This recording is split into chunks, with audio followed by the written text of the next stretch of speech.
I hope you have a far better story and picture to paint than what David Gracie had. It seems that overall very dire situation, but hey, markets up today. We're sitting up around 1.2%. Yes, markets up today. It has been a bit of a volatile ride, a bit of a choppy ride. Some of the large companies on the top 40 are down over 10%. So I suppose it's not a surprise to maybe see a bit of a bounce, but I think that David is correct. There's still I think a lot of uncertainty out there, and investors are basically just spooked. I think what helped markets a bit today is that there seems to be a bit of a cooperation among European leaders to try and keep Greece within the euro, slightly better data out of the US, some talks that China might fast track some of the infrastructure spend, but that's all just daily news flow. It doesn't take away from the fact that there's major structural issues that we'll have to deal with over the next couple of years. Okay, so Rhynhardt, are you spooked? Sorry, just say again. Are you spooked when you look at all these headlines and worries coming through from the Eurozone? Does this make you, get slightly fearful and perhaps lighten up on equities?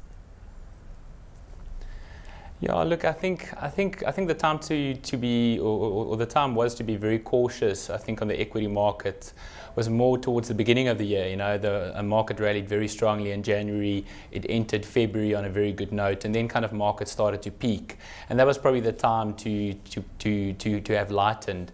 Right now, I think equity markets are probably not expensive, but that doesn't mean that they will necessarily go up. So we're still sitting relatively cautiously say positioned. Our cash balances are relatively high. We kind of struggle to find a lot of valuation opportunities in the South African markets, especially among South African industrial shares. So I think the outlook for stock market gains from the perspective of a South African shareholder is not that great, and investors will have to live with the fact that over the next, say, couple of years, I think returns from their unit trust portfolios or from their pension funds will certainly be a lot lower than say like in the last year or two. Okay, so markets overall, as I mentioned, Rhynhardt, today looking pretty strong. We've had quite a nice push up for the resource counters, which have been battered for quite some time. Anglo-American sitting up around 2.5%, 273 Rand. BHP Billiton also sitting in positive territory, up around 1.2%. What is your move on the resource counters, given that we're worried about a hard landing in China, which would not be very good for resources overall?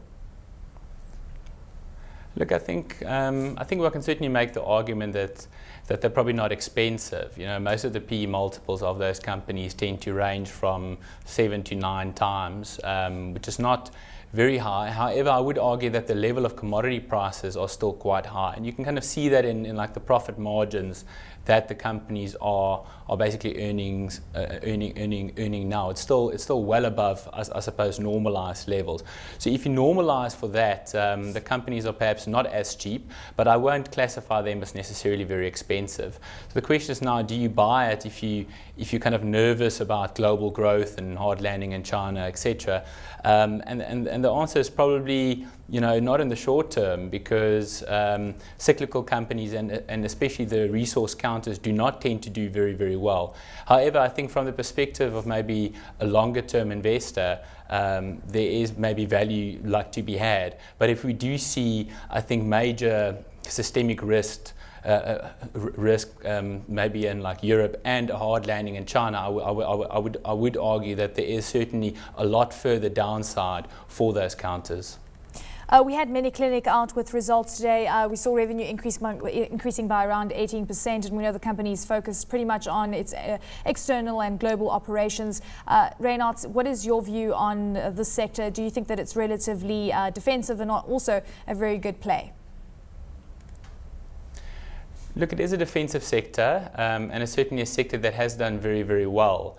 What I would say, though, is that the PE multiple of a company like MediClinic is certainly very, very high. It's in excess of about 20 times, and if I look at the earnings growth, it's also not that great. So it is maybe a place to hide in the short term, but I don't think future investment returns from a company like MediClinic will be very impressive whatsoever.